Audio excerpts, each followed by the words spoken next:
Good evening, good morning, good afternoon, good whatever it is, wherever you are, whoever you are, welcome once again to Nerd Week Live, the nerd news show brought to you by us, the folks at Nerd Caliber, here on YouTube, over on Twitch, on the Facebook Lives, and of course on our website, etc., etc.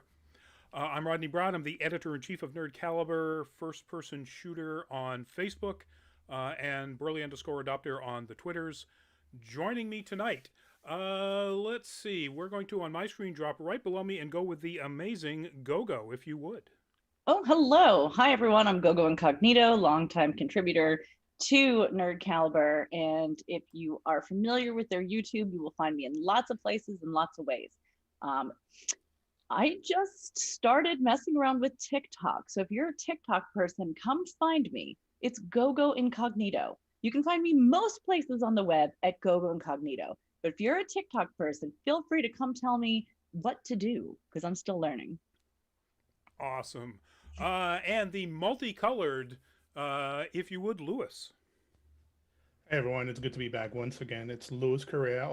Everyone seems to like when I call myself either Crash the Stampede or Crash the Photos, or two of the different things I associate with Crash the Stampede on Steam. If you guys want to play some games with me, Crash the Photos. If you want to check out my amazing work that I put out that as an artist I hate. But I'm also a co-producer at Nerd Caliber, and I'm looking forward to the topics that we have today, and I'm hoping that you guys jump in and engage with us a little bit. Cool, cool. And Mr. Illuminati, the Bluminati, if you would. Oh, Sorry, it's bloom and onion to you. Ah, now I'm hungry. Damn it. That was really bad. Sorry. oh my gosh, me too. Oh my God, I haven't eaten yet. A terrible start. Hi, everybody. Greg Snyder, aka Wonder Llama cosplay or photography, depending on where you catch me. If you look for Wonder Llama in most places online, you're either going to find me or somebody who also uses the Wonder Llama moniker and ironically has an almost identical tortoise colored cat. So, very small world. You can also find a lot of the cool photography projects we're working on at Red Raven Studios. We're doing a lot of neat stuff. We're just showing a couple things around amongst ourselves before we got started, talking about crazy light stuff. And we got what else we got coming up? I think we've got some crazy Valentine's Day stuff coming up in the near future. So that'll Ooh, be fun. crazy Valentine's. And on the chats already, we have welcome Sarah Diekman, welcome Down I Myth. Boy, I hope I got that kind of right. Skillet Vlogs, welcome and goodbye. There you go. Nice and efficient. I like that. And Shadown I Myth, I'm going to call you Shadown. No, it's not even easier than Shadown I Myth. Anyway, I clicked because of Deadpool 3. We'll get to that. We'll get to that at the end. So, you got to stick through a lot of other news to get to it. Speaking of getting to it, let's get to the news. All right, first up, that is a shot from the animated series Solar Opposites. And the news out there is that we just found out, well, we found out last week and I missed it, that season 2 will be dropping on March 26th. So the series is on Hulu. As you can tell by the animation, it is created by Justin Roiland, one of the co-creators of Rick and Morty. Shadow Annie Myth. Okay. There we go. Then I'll try to remember that. Shadow Annie Myth. Okay. Maybe I'll just call you Shadow. Mr. Krakowian, welcome to the show. This chat is more civil than Washington, D.C. That is a low, low bar, sir. I mean, I'll take the compliment, but yeah. So, quickie, Greg, you've seen this. I haven't. What are we talking about here? It's a very funny show. I'm looking forward to seeing season 2. It is very similar to Rick and Morty without the insane, hyper depressed narcissism of Rick. It's a little more freewheeling, a little more, I don't want to say Simpsons esque because it's not, but a little more of your sort of standard sitcom format, but similar, joke a minute sort of format. A lot of stuff comes out of left field. It's just a good, silly animated program. If you like the Rick and Morty kind of animation style and the voicing, etc., check it out. It's a fun show. Do you remember how many episodes in season 1? I want to say 8 to 10, if I remember right. Okay. Not So a I can ton. jump into it, and that's, before Yeah. season 2 hits. And It's marginally serialized. I mean, basically, the premise is a bunch of aliens crash land and they're trying to leave Earth, yeah. and hilarity ensues. I can't believe I actually missed this. As soon as it was posted in our group, and it's like this one image, I was like, I know who did this. Oh, yeah. So I'm looking forward to watching it as well. Yeah. Would it be fair to say this is sort of like Rick and Morty meets the Coneheads? Little bit. Okay. I kind of feel it's more like Rick and Morty and Kazoo from the Flintstones. Coneheads, Wow. I know. I was feeling bad that my reference was old. Thank you for making me feel better. Sometimes I got to try to outclass you, you know? Oh, yes, this is class. Flintstones. High class. All right, moving on. I'm not sure if this is sad news or not. It's so John Chu is announced that he is going to be leaving the upcoming Willow series on Disney Plus. He was going to be directing a number of episodes, including the series pilot. And it's because of apparently, family issues, not, particularly concerning family issues, at least according to a statement. But they're going to have to find somebody else to be their primary director, which is kind of a bummer. Just a few weeks after this thing got a complete green light series order. So we'll have to see where that goes. That does suck, but also, I mean, he left because of family. It wasn't because like a dispute or anything like that. So I'm willing to give it a bit more leeway in that regard, because I love Willow. I don't give a shit. And I'll tell everybody I love Willow. Willow's great. I take Willow. I'm gonna get hate for this, but I'll take Willow over Lord of the Rings easy. I don't care what anybody says. Ooh. Yeah. It's Time for listen, fisticuffs, old the man. the reality is that Willow is more my type of fantasy than Lord of the Rings. Fair. All right. Yeah, I mean definitely- that's fair. I mean everyone's got an opinion. Even I wrong don't ones? even, to me they're apples and oranges, and both are delicious. So It's definitely more approachable. Lord of the Rings is a lot. And I think like a lot of things, it's a function of when you come to it. Anybody that knows me knows I'm a huge Tolkien nerd. That was like the first property I read, and it completely sucked me into fantasy and sci-fi for life as a result. I mean, Willow is Dunks and Lord of the Rings is Starbucks. That's all it is. I drink from There you both, go. but I'll take Dunks any day of the week. Yeah. I would say, maybe Lord of the Rings is, Tetley tea or Earl Grey, hot. 41 Brother, them's fighting words, Lewis. So, Well, regardless, I guess it's a everybody will shame hate that because- I didn't like Legend or Dark Crystal either. Didn't like either of those. No, it's too much for me. Some things are just too much. yeah. I was too little for Dark Crystal, and I watched it, and I barely, I was just like the Skeksis or however you pronounce them, Yep. scared me, and I had bad nightmares and had to sleep with the light on, which didn't really work. But So at did least I either knew of they you weren't guys there trying to get watch- me. Did either of you guys watch the Netflix series? No. No. I watched No one a good bit of it, yeah, but I felt like it dragged, so I felt bad. Little bit in places, yeah. Which is kind of Anyway, too bad. well, to wrap that topic up, it's a shame. From what I wasn't aware of this per se, but John Chu, who we were talking about with Willow, is apparently a huge fan. He named his daughter Willow. It's a formative movie for him. So it was kind of cool that somebody that's got that kind of attachment to the property was working on making the TV, the TV adaptation, the streaming adaptation. So hopefully they find someone with a similar sensibility. Yeah, and there's nothing that says that he can't come back. Right. Like shows drop showrunners all the time. Right. So And whatever was going on, personally in his life, maybe season 2. yeah. Even if he comes back as an occasional episode director. No. But yeah, so speaking of series and upcoming series, here's another personnel change. That is, of course, the Batman and Pattinson. Robert Pattinson as Bruce Wayne.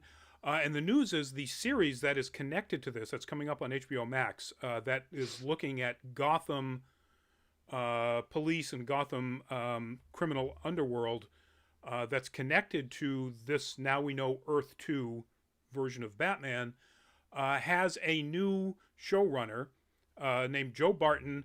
And we did the news back a couple of months ago when Terrence Winter, who was the guy that was brought on originally to do this, had to leave or left for whatever reason. Barton has done a bunch of stuff, mostly for the BBC and Netflix. It is a series called Giri Haji, or Giri/Haji. Wrote a bunch of stuff for the series Humans, AMC and Channel 4 over in England. An epic drama series called Troy, Fall of a City, and a bunch of other things. So, you know, I'm assuming he's handpicked by Matt Reeves, or at least the production company that Reeves is working with. And so I guess that, you know, he likes his oeuvre, his body of work. But we'll have to see how this plays out. The thing that got me in this is I didn't realize that this is supposed to be, according to Reeves, set in the Batman Year One timeline. So it's a prequel to the movie. Back when a masked vigilante of sort of amorphous character starts attacking the underworld in Gotham. And that makes this a lot more interesting to me than just, oh, look, another Gotham spinoff. So when you say is a precursor to the movie, you mean the new one that's coming up with Yes. Robert Pattinson? Yes, the new movie, The Batman, is essentially a Year Two story. Not exactly following the comic Batman Year Two, but that's the idea. Yeah. Okay. Well, that'd be great, because Year One Batman was awesome in so many ways. Not just seeing him taking his baby steps, but the fact that like Alfred takes a lot of center stage in Year One in terms of like saving a bumbling Bruce from like falling off of rooftops and biting off more than he can chew. Yep. And having it's Michael Caine in this one, right? No, Michael Caine was in the other one. It's oh crap. Now I can't remember who is Alfred in this. Anyway, I'm sure it'll look good. It didn't say whether this is slowing the production down at all, even though they've been without a showrunner for 2 months. So hopefully it's still on track to come out whenever it's supposed to come out. Again, I'm guessing not any earlier than 2022. All right, now more series. And this one is unfortunately some bad news. So CW is going to be making a series called Green Arrow and the Canaries. This is them from one particular episode of the final season of Arrow, where they essentially just set the whole thing up. And it's, you know, Green Arrow, Ollie and Felicity's daughter from the future. It's complicated. And the two Black Canaries, really. Including the one with the dark hair you're seeing is from actually one of the alternate, you know, multiverse realities. Again, it's complicated. But it looked like a really good show. A great, you know, 3 women, you know, lead action type thing. And CW has said, nope, we're not going to go forward with it. So apparently the producers are trying to shop it around. It still might land on HBO Max, you know, also a Warner property. Might land somewhere else. Thank you, 41 Brother. Andy Serkis is Alfred. Oh, that's unexpected. Yeah, kind of, but also awesome. I can see Andy Serkis being, you know, the former SAS officer, you know, with the fisticuffs. Mm-hmm.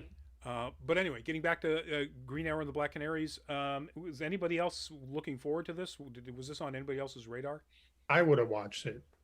I love Black Canary. I've always loved Black Canary. I have all her runs. I especially the Gail Simone ones, which are my favorite.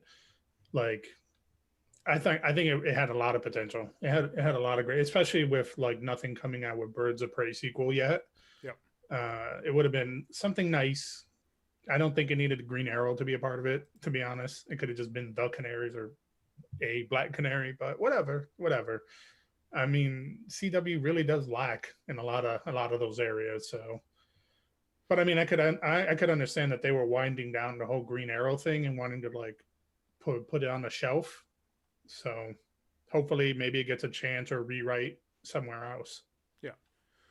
Yeah. I don't know that it's quite that dead as far as needing a rewrite. I think that for whatever reason, CW, maybe they thought it would be too difficult to try to integrate. I got the time travel thing wrong. This is actually set in 2040. So integrate a story that's also in the Arrowverse, which is what they still call it, even though they should call it the Flashverse now, I guess. But that is 20 years different. You could do things in the future that then completely sets up problems for a storyline in any one of the still ongoing series, that Berlanti Productions is doing. So I can see that may be the reason why. It could have just also been a budget issue, really. Especially if you're trying to bang out 3-4 movies a year now, plus TV shows on top of it. They could have just looked at it and been like, we don't have the money to throw at this right now, so let's put it to the side. Yeah, 3 or 4. I did a count a few months ago, and I think the number of series that Berlanti Productions has in the works or still ongoing and continuing was 17. 17.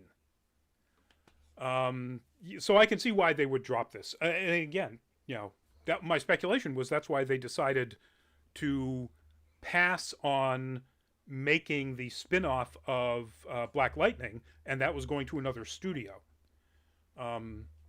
Even though Berlanti Productions had done Black Lightning. And this may be the case here. They just bit off more than they could chew. Luminous, welcome to the show. You're watching on your phone. Hi, Luminous. Welcome back. Well, hopefully everything works for you on the phone. All right, moving on. And we're sticking with series and comic books. Moon Knight. Marvel has announced that they have, in the Oscar Isaac starring series that's coming up, their directors, and I'm assuming therefore showrunners. And it is two, the headline here calls them indie auteurs, basically two indie directors, Justin Benson and Aaron Moorhead, who did the sci-fi horror movies The Endless, which I've heard wonderful things about, I haven't watched, and Synchronic, which I know very little about. But also Mohammed Diab, Egyptian filmmaker behind the Middle Eastern drama Clash, according to this, is also one of the directors that they've previously announced. So, the indie director thing kind of didn't work with the Captain Marvel movie that well. Now, I think it worked brilliantly with with The Last Jedi. The Star Wars movie, hiring Rian Johnson, I thought was a brilliant move, but sometimes the indie director thing just doesn't work out. Hopefully this time it will. Sometimes, but I feel like it's difficult with indie directors because a lot of them have great imagination, but then they also get bullied by the producers. Yep. And depending on the indie director, I mean, clearly, creative differences is what got Edgar Wright off of Ant-Man. So, yeah. Some of them can work with them. The Russo brothers were a huge success. I mean, they were essentially just a pair of indie directors before Winter Soldier. And that was a smart move on Marvel's part. So, fingers crossed this turns out to be a Russo brothers light at least. Oh, fingers crossed. I really, want to see more of Oscar Isaacs. I think it's great to see his star rising and continuing to rise. And, I just want to see more people of color in starring roles, and I want there to be goodness behind it so it has a really good chance to succeed. Yep. Here. Agreed 100%. And I love Moon Knight. I think Moon Knight is, still a tragically underutilized character in Marvel Comics. All right, moving on. So this is inherently, there's no way around it, kind of a spoiler for season 2 of Umbrella Academy, because we're going to be talking Great. about news from season 3. Oh, good point. Sorry. That's okay. So I'm just gonna, when this image comes up, it's going to be a scene that tells you nothing, but it's a scene from the very end of season 2. It's just the main characters. That's all it is. But until this season, or until this image goes away, if you don't want to hear anything about the end of season 2 or what it means for season 3, the news that's coming out, turn your sound off and keep your eye on the screen. So our faces won't be up here until we're done with this topic. It'll be just this image. If you need to mute, this will be the signal to come back on. Jazz hands. Well, we won't be on the screen. I'm going to leave this picture up. So so never mind. I'll just do jazz hands for myself then. exactly. So once the picture, but we'll see it. Exactly, we'll see it, and it'll look great for us. Thank you. Anyway, that image is now up there. That is, of course, the main characters of the Umbrella Academy. So again, you don't want this spoiled. Just turn your sound down right now. So the news is, for those people who don't care about that, if you have seen the series and you remember at the end, it reveals this sort of alternate universe version of the Umbrella Academy called the Sparrow Academy. And they just announced all of the cast members and the characters they play. And it's pretty cool. I kind of want to run through all these, but I don't. There's some actor, Justin Cornwell, is playing Marcus, who is the leader, who in the comic is number 1 of the Sparrow Academy. And I like the fact that Justin Cornwell is an African American, is a black actor, and in the comic, it's a blonde dude. So, yay. Mixing things up. Ben, of course, from both, is in the Sparrow Academy. Of course, it's a different alternate universe. Ben, same actor. And then a bunch of others that sound really cool. Ultimately getting down to a metal cube will play Christopher, a telekinetic cube that can turn the room freezing cold and induce paralyzing fear without so much as a warning. Sounds fun. Sounds like someone guy. I'd love to get to know. Yeah. Just kidding. If you go through it and look at these characters and, there's powers and, it's a really interesting description. Rodney, you really, to do it justice, you need to read the character's complete name. Okay. Assuming I'm pronouncing the first part of it right, existential dread, the last part, existential dread inducing Psychronium cube. That is not the character's name. That's the actor's name. The character is Christopher. So according to this, the actor playing this, and it is just a cube, is existential dread inducing Psychronium cube. Listed as newcomer. So no previous credits.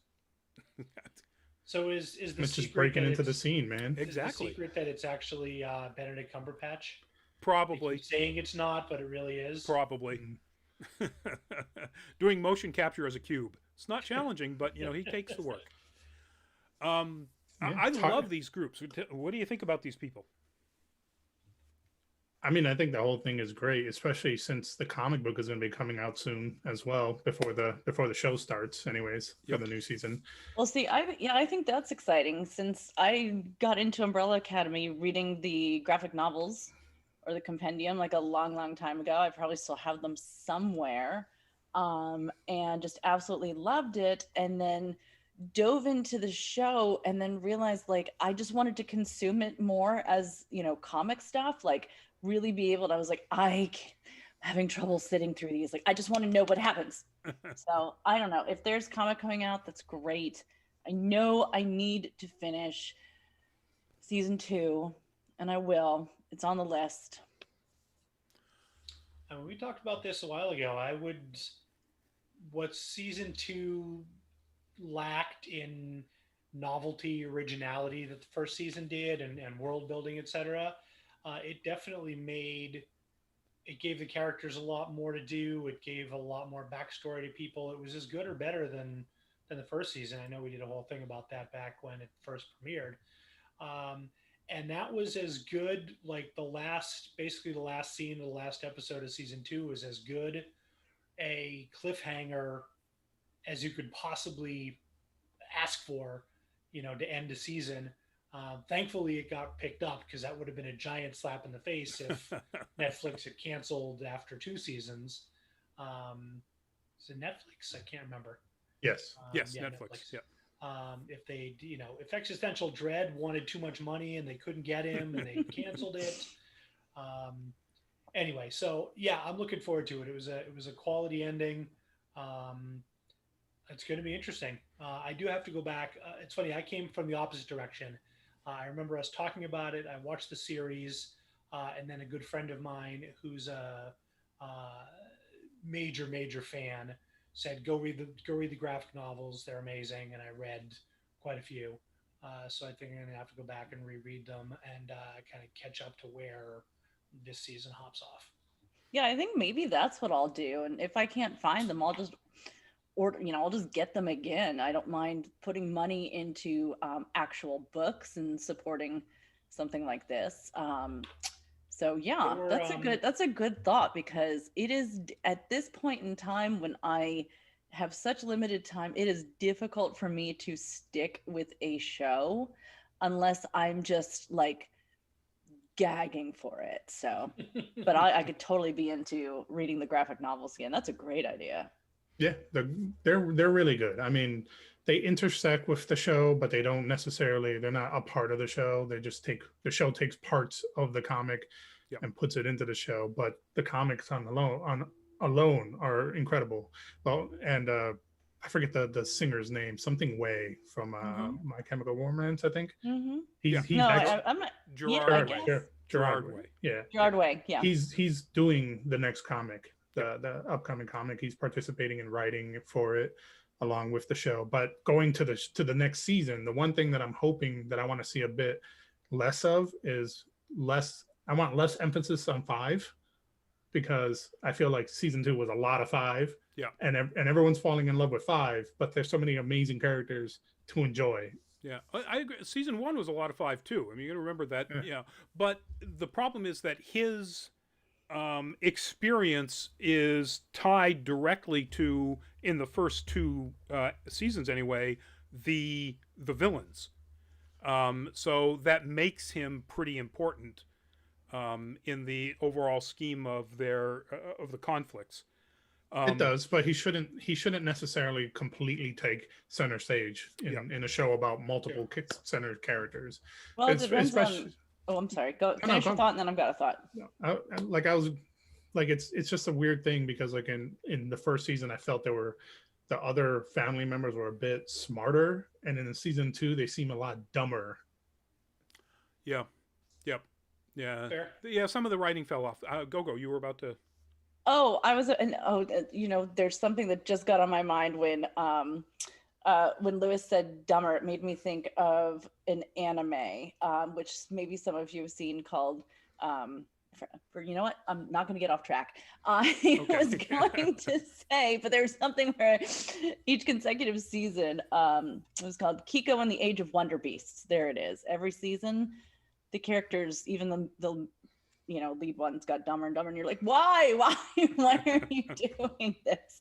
But I guess my thought to Crash is, if they were planning this long haul, of doing a lot of seasons, then it may be that the story evolves into, maybe sort of rotates where the focus is, and you have like the other siblings as supporting characters.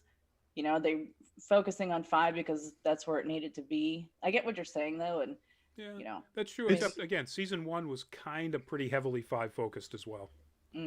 It's tough, because if they do more than say 4 seasons and you wrap up this whole time travel story with season 1, 2, and 3, then I feel like the writing's going to just collapse, because you do need a center overarching plot with a lot of things. I just wish that there was additional episodes for the other family members. Like, I gotcha. Like what's her name? White Violin.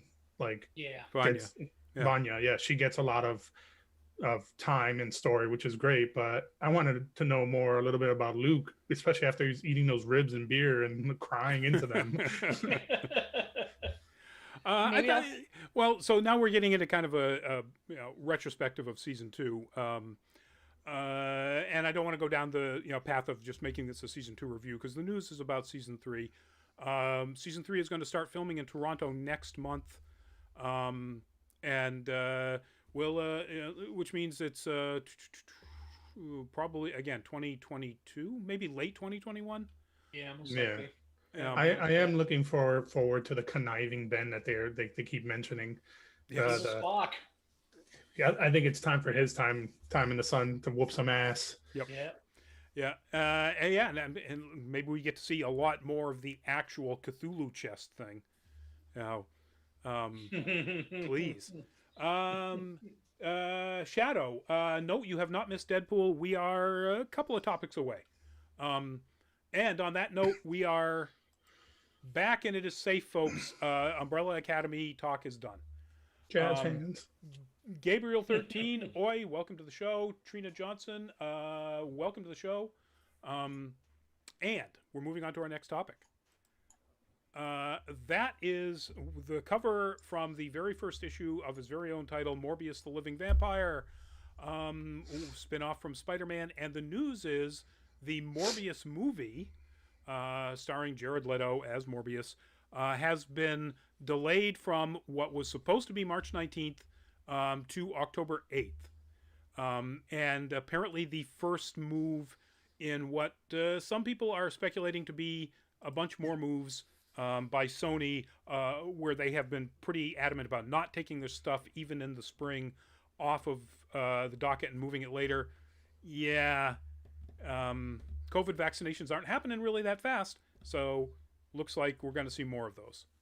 And no, despite my speculation in the group here, has absolutely nothing to do with recasting Jared Leto, as far as I know. Oh, but one can hope, one can, give their thoughts to the universe, pray, whatever you need to do. But if you are in production, if you're a decision maker in a movie, director, producer, caster, whatever, writer, why would you hire a guy that is unstable? All his co-stars, co-actors don't like him or downright hate him, and he causes nothing but trouble, and people even have restraining orders. Like, that sounds like a good guy to hire. No. Well, he's a method actor, so he's going to become a real vampire, and then the cost for production will go down when everybody working on the stage is a part of your cult. So work at night. True. Well, but then again, the cost, it goes up because everybody's going to have to be paid, overtime, time and a half, because they're being working night shifts. Can't pay overtime if you a cult. Yeah, well, that's true. So nobody understands why Leto was cast for this. Other than the fact that there are people who still think he's worth banking money on. So yeah, that's what I don't get. But maybe the thinking is it's such a crap movie that they'll sell a lot of tickets for hate watching. I don't necessarily think Jared Leto's behavior is shitty. I don't think as an actor he's that bad. No, I think he could pull off Mobius if he stops acting like a fucking 5-year-old. Like he can be Mobius. He does the look. I think he has the acting chops for it. Yeah. Yeah, no, I agree. I think he's a good actor. Joker probably aside. Come on, Requiem for a Dream was just harrowing. I don't know. He almost single-handedly ruined Blade Runner for me anyway. I thought he was fine in Blade Runner. Yeah, me too. I mean, he mostly just sat in the corner and was blind. He probably took his own eyes out. Method actor poured acid in his eyes just to make sure that he really experienced. Just to make sure. It's hard to imagine giving him a lead role in something that's as deep down the rabbit hole as Morbius the vampire. Morbius, excuse me. Yeah, Morbius. So we've called him Mobius and Morpheus. So right in between there is Morbius. Morpheus. Exactly. Mobius is a vampire. Morpheus is a god of sleep. And Mobius is a strip. Morbius is a vampire. Mm-hmm. So Morpheus is also a Matrix. Yes. Well, True. Well, All right, I think we whenever exhausted that whenever thing. we all go to talk about this again, if we do, I'm not gonna have anything to say except why, because I can tell you right now, I'm not gonna watch it. Same. Yeah, I'll watch it, or somebody will watch it because we need a reviewer. But other than that, and I really actually liked the character when it was introduced in Spider-Man, and owned quite a few Morbius comics when the comic was spun out. It was a very interesting character. Yeah. In the 90s Spider-Man, he was fantastic. Yeah, but He just cried a lot. Oh, Kreisenberg. All right, moving on. So that is the logo for what was Lucasfilm Games, and what is once again Lucasfilm Games. The news is that all Star Wars related game content will now be under the newly renamed and relaunched Lucasfilm Games banner. So there is no longer a LucasArts, which is what replaced Lucasfilm Games. Everything is going to be under this title going forward, or this banner. It's kind of just a nice retro thing. It's probably a lot more interesting for people who are actually in the games publishing and whatever business. Real inside baseball for that kind of thing. But it's nice to see it come back. So. I mean, if it comes back with a bit of a shakeup in terms of their developing the games, we don't know that for certain if there is or isn't. But if it does have ends up having its own hierarchy again, that would be great, because like Star Wars 313 would have been an amazing game, for people. Google it if you don't know what I'm talking about. But it would have been an amazing game. But when they shut it down, they shut down Lucas Games to like fold it into the overarching thing. They shot that and a ton of other games down that would have been really great, because they had nothing to do with Jedis, and they were focusing on a lot of aspects of Star Wars that at the time weren't being really fleshed out outside of like Battlefront. So hopefully it goes back to that as well. Shadow just asked that same question. Wait, does that mean 313 exists now? So nobody knows. They haven't announced any of that. The joke here is, of course, that because Lucasfilm Games was also the creators of Secret of Monkey Island and Manic Mansion, that maybe those games are going to come back too. This was specifically posted on the StarWars.com page. So obviously their emphasis is Star Wars, which means maybe 313 or something like it will happen. So Shadow is correct. It's 1313. I was getting it right, because 1313 is the level on Coruscant, one of the levels on Coruscant. In the lore, it's because the planet is multi-layered. Yeah. So 1313 was like a place where the game took place. But yeah, you're right, Shadow. It's 1313. 41 Brother says, bring back the original Battlefronts. So sidebar real quick, brother, you can actually still play the original ones on Steam and on Good Old Games GOG. They have servers and everything running for them. I know, because I play the shit out of them too. And also, also would love to see a new pod racing game. Sorry, not sorry. Okay. No. All right. I'm gonna head out now. Yeah, exactly. Yeah. You enjoy that. But anyway, that's pretty much it. We'll see what this actually means. Like Crash said, what this actually means for the hierarchy, the C-suite executives, and so on, and what it means for the developers. Now, will they be bringing other studios in underneath? Will they be sort of buying up studios? Don't know. I mean, they've got Disney's money behind them, so could be. All right, now we get into what I call Feige's fabulous press tour. Is that how you pronounce it? I know we've talked about it before, but that is not how I was saying it in my head. Kevin Feige. Pronounced Feige, like the color. Feige. I was actually kind of going in that direction. Kevin Feige. Kevin Feige. Kevin See, Feige. I just added letters into his name, wait, so now I I'm messed lost it all again. up. Rodney, what is the correct? Feige. Feige. Okay. Feige. No. FAI would be Phi. FEI should be Hey, Fey. no, German. EI is I, Heinlein. Feige. All right.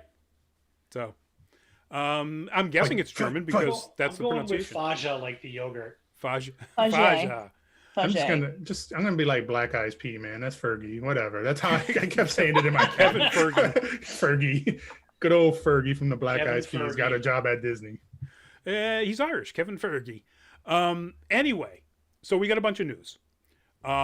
He hit Deadline, he hit comicbook.com, he hit a bunch of different places with different interviews, and dropped a little bit of different information in all of them. So the first one is a couple of things coming out of Deadline. The first one is about Monica Rambeau. Oh no, don't do that. Press the right button. There we go.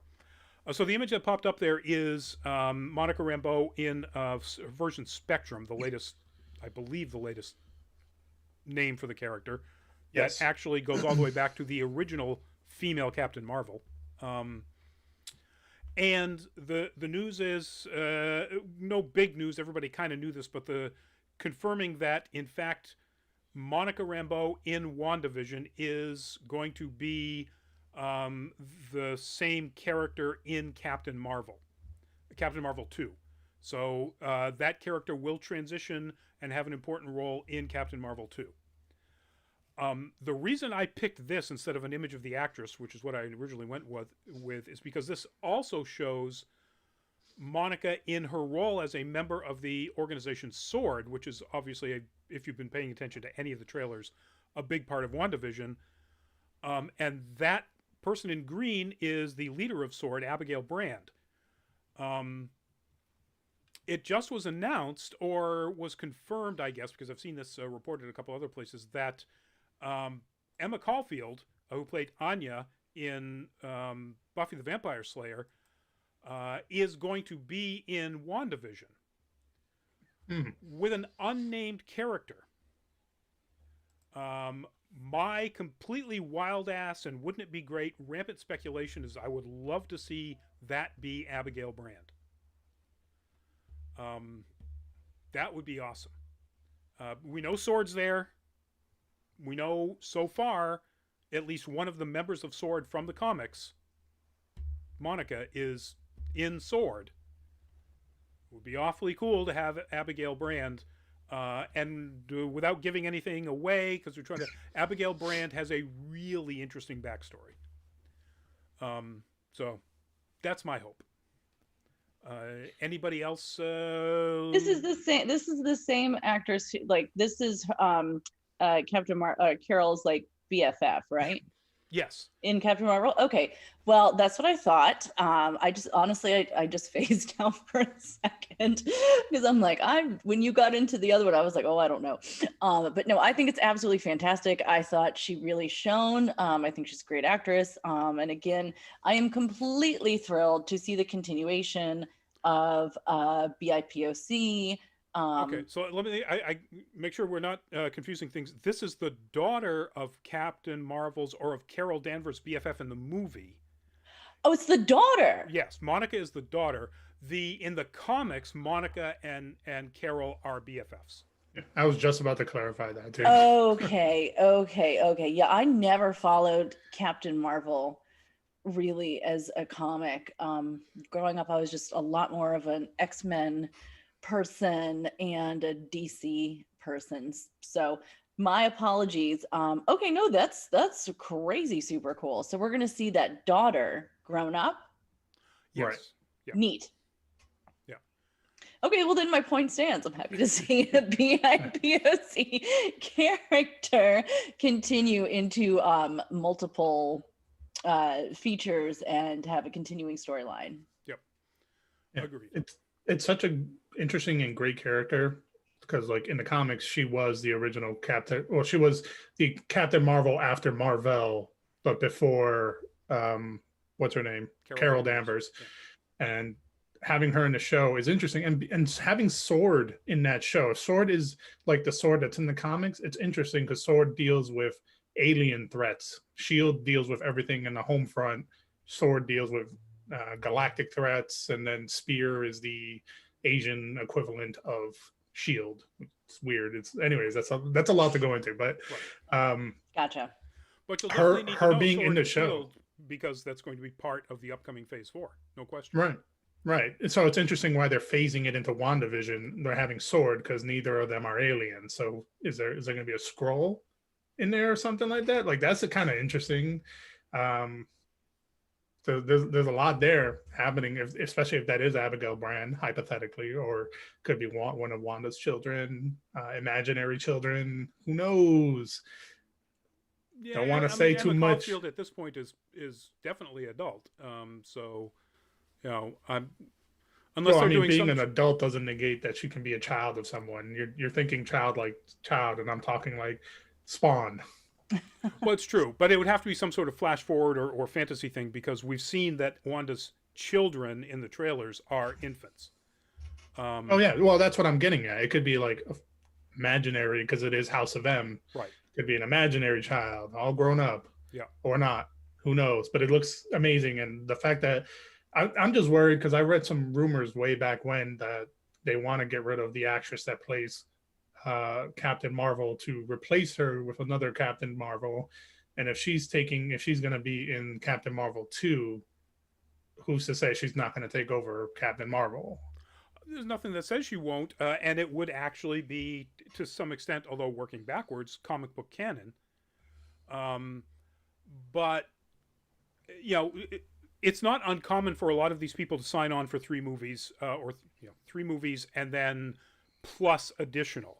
In other words, so their character would appear in Avengers and so on. So, you know, maybe that's Brie Larson's deal with Captain Marvel. She knows she's got, 3 Captain Marvel movies, a few others, and then she's out. And this is Marvel Studios, Kevin Feige, setting up already the replacement for Phase 5, 6, whatever.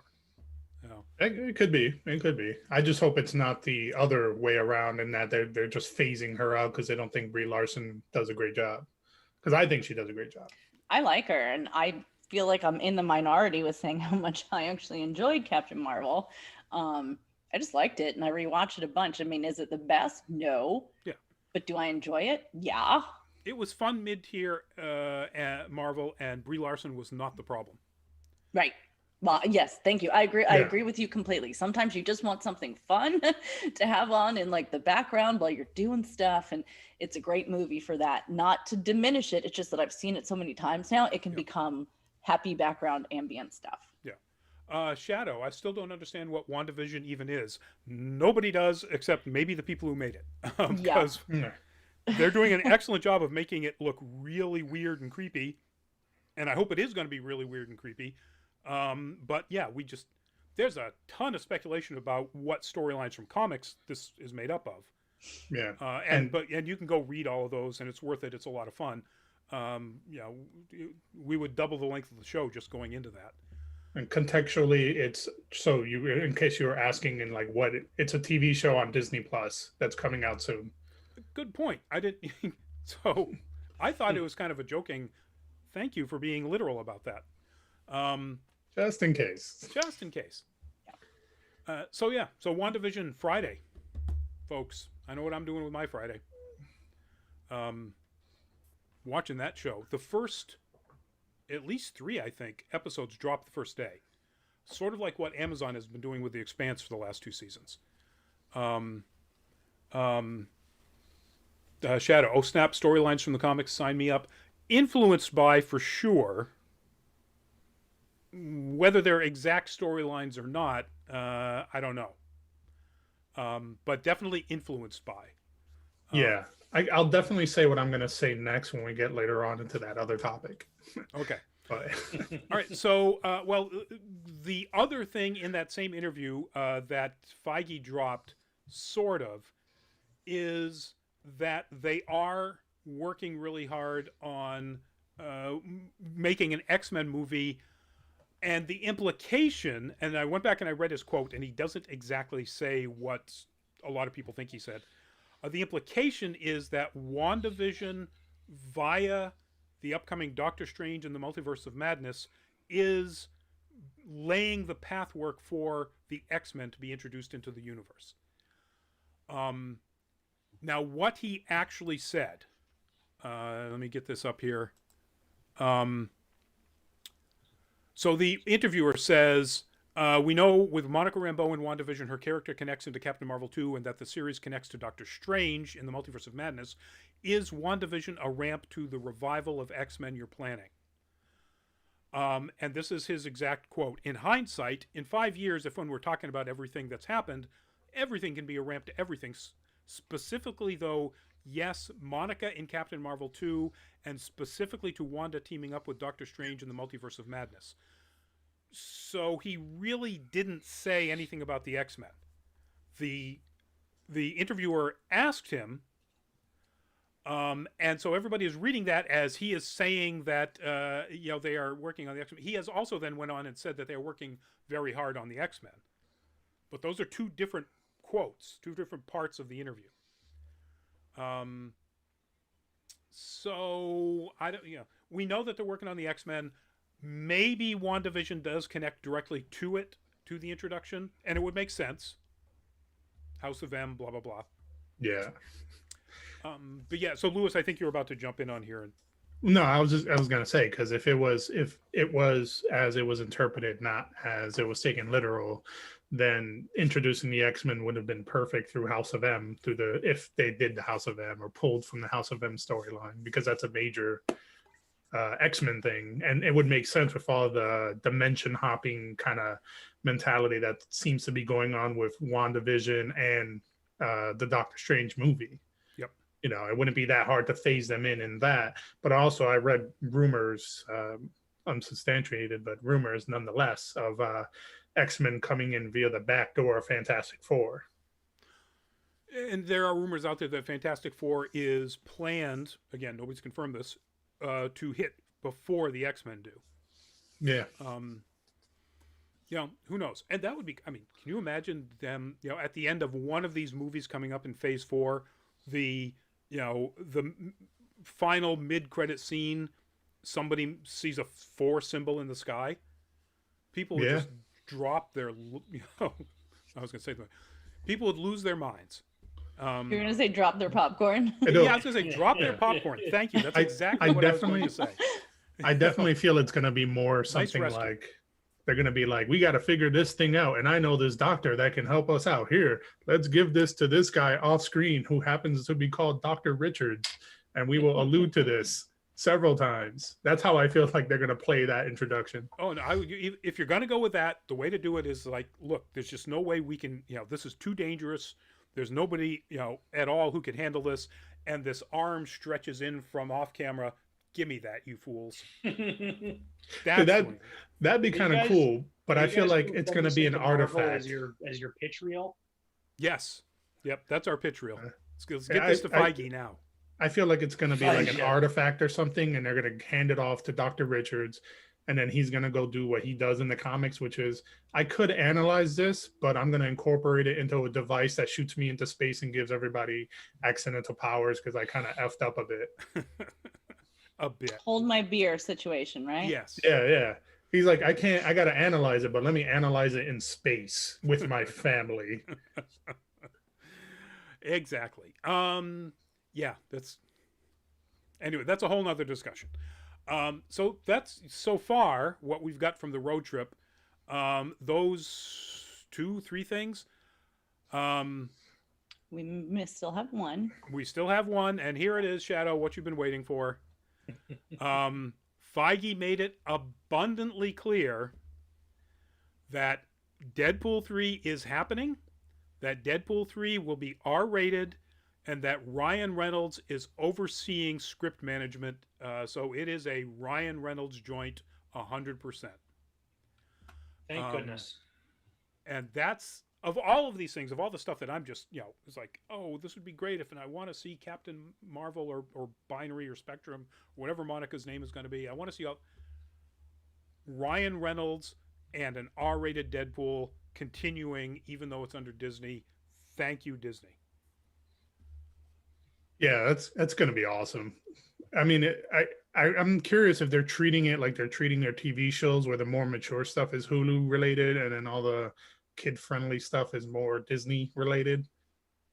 And I'm wondering if they're going to do that with Deadpool, not necessarily under the Hulu brand, but create something separate from mature Marvel content, because there is a lot of mature Marvel content. Yeah.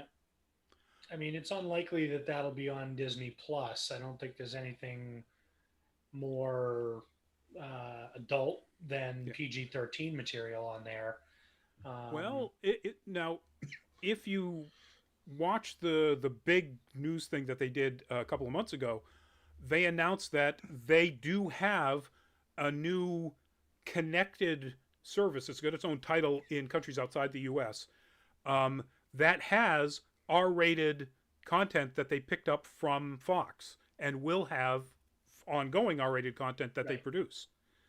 I'm not really sure how you get access to that here in the United States under the Disney Plus, but, and I can't remember the name of the service. It's a one-word fire or something like that. But yeah, so they are going to continue, or they are now already showing R-rated stuff to some audiences. And that's a great idea, but I ain't paying for no goddamn other streaming channel. Well, in most of the I don't want to go into in some of the countries you can buy it as a separate. In some of the countries it's bundled with. So if you've got a Disney Plus, it may be an additional couple of bucks or something. Like it goes from $9.99 to $13.99 or something like that. Or actually, I know in some like Canada, you can get the Hulu, ESPN, Disney thing for $13.99, and this will be included with it once it launches in Canada.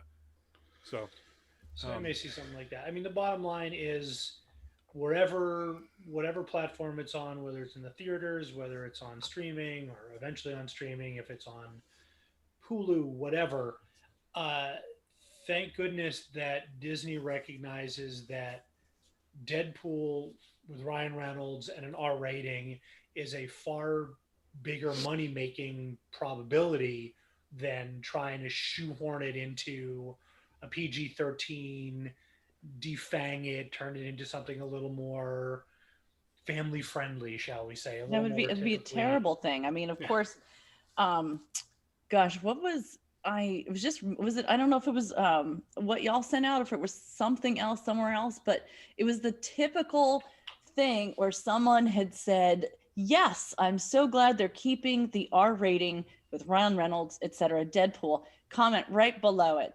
But if it's R rated, I can't watch it with my kid. Too bad. Your kid has everything else.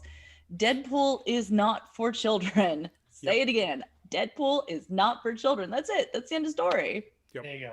Get good grades, and on your 18th birthday, we'll watch all three back to back.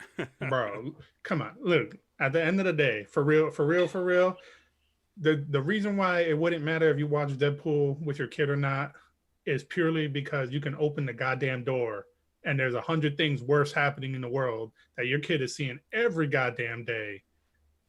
And Deadpool ain't going to turn them into a little monster. If they're going to be a monster, they're going to be a monster long before. So maybe, focus on not letting them be monsters. Like, if you don't want your kid to watch Deadpool, that's fine. But man, don't F up my ability to watch Deadpool. Exactly. Yep. I remember like growing up and staying up and being able to listen to like the intro to like Dallas and Dynasty, because who didn't love that? And then it was like, shoo, off to bed. This is adult content. Shadow, I'm not using Hulu to watch my most anticipated sequel of the century. Wow. Yeah. All right. And it's a good thing they didn't make this a reboot like all the other Fox properties. Yeah, I don't think that would work. Nobody would see that. If this did not have Ryan Reynolds, I'm pretty sure it'd be impossible for them to actually draw a tenth of the audience. People would literally stay away because Reynolds wasn't involved. Yep. I'd be one of them. Rodney, you really need to read the next comment because that tells you everything we need to know. There we go. Shadow. I'm 12 and my dad let me watch both and nothing happened to me. I gotta say, Shadow, you're holding up a good. You're being a good role model for other 12-year-olds out there. Absolutely. Also, conversely, Shadow, if you actually are 12, we don't know yet if you haven't done anything. Yeah. Don't confess to nothing in our chat either. Yeah, if you are 12, you can't be watching this show. So we're going to pretend you're not 12. You know, YouTube rules are 13 and under.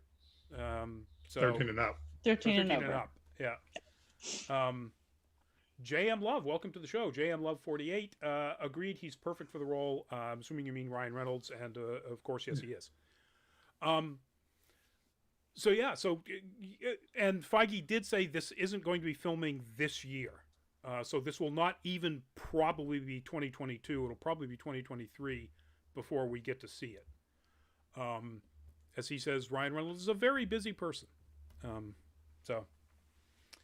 Yeah, Shadow, you can't admit that.